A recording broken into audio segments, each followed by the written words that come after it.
I've been so fortunate to go to some Skate America competitions, including twice in Chicago, once in Milwaukee, in Las Vegas in 2019, and last year in Norwood, Massachusetts.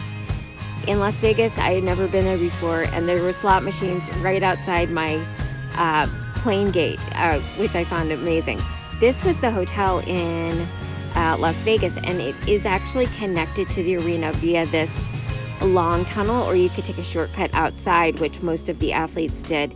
The athletes were housed in a different tower than everyone else, but there were slot machines everywhere you would go. I was really excited when Brady won the short program. I knew she wouldn't win the long because of the starting value of Anna Shcherbakova with quads in the free, but I thought that was a great win in the short for someone to beat at that time the Russians, who had their programs packed with quads in the long. This was the view from my from the hotel there. Pretty much everyone, it just made sense to stay at the Orleans Hotel, and I found the carpeting to be hilarious because anyone who had been drinking or on the strip, this was the carpeting like down the pathways in that hotel, and I'm like, people are gonna stagger and like bump into things. On to Norwood. This is in the airport at O'Hare in Chicago last year, and I got upgraded to first class for free at the last minute on my way there. The first time and probably only time I'll ever fly first class. Who decorates their hotel rooms? Well, I do. I stayed in a hotel that had a kitchen as I was traveling solo, and we needed like clear plastic bags, etc. Over the years, I have accumulated a lot of Team USA things, or just USA. I can use them on 4th of July and for many occasions. But I had stars for all the skaters, and I had certain signs I was taking. I realized when I got there that it was that was going to be my path if I tried to walk.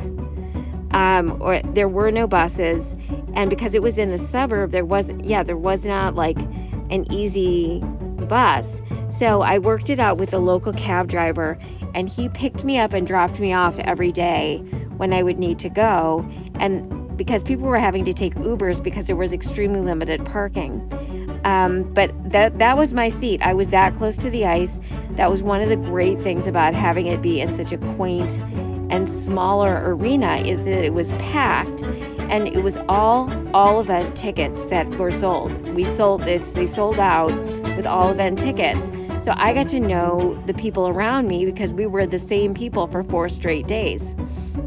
And I'm still good friends with someone in just outside of Boston, and who has invited me to stay with her if I can save up to go to 2025 Worlds, which would be wonderful.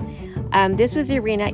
They did the most amazing job there in Norwood, and because people couldn't leave really between segments on one of the days, they had food trucks come in and had plenty of options and lots of food, because there wasn't enough time to try and get an Uber to a restaurant or something. This is me after the pairs event, and I stayed for the award ceremony. It was at 11:45 at night, and I didn't realize, but one of my neighbors in my seat area stayed. This is the friend who has invited me to stay, to film me filming Deanna and Max, because I was so happy for them, and she just got the biggest kick. She and a friend got the biggest kick out of this, and she is a professional artist and photographer, so she took some really cool pictures of me cheering for them. And so they did, the victory lap, and that's me getting to slap their hands. And this is one of my favorite photos ever, really. I think that's so great. That's Maxime Deschamps of Canada. And I got to see them when they were done competing. And this is what my friend sent me. So cool of a memory. This is one of Deanna's happiest moments, I think. And that whole competition and the experience was one of my happiest moments. And I said, my trip, okay, so put yourself in your own happiest place and anticipate a joyful and enjoyable trip. Now multiply that joy by 1,000. So I hope that gives you some good feels going into the Grand Prix. I hope you can sometime in your life get to a major event of any kind for skating and take the opportunity to buy a good seat, because it makes an incredible difference. And onwards, let's enjoy the season. I enjoy hearing about all your reactions to skates and competitions as the next weeks unfold. Hooray! We're into the elite season now.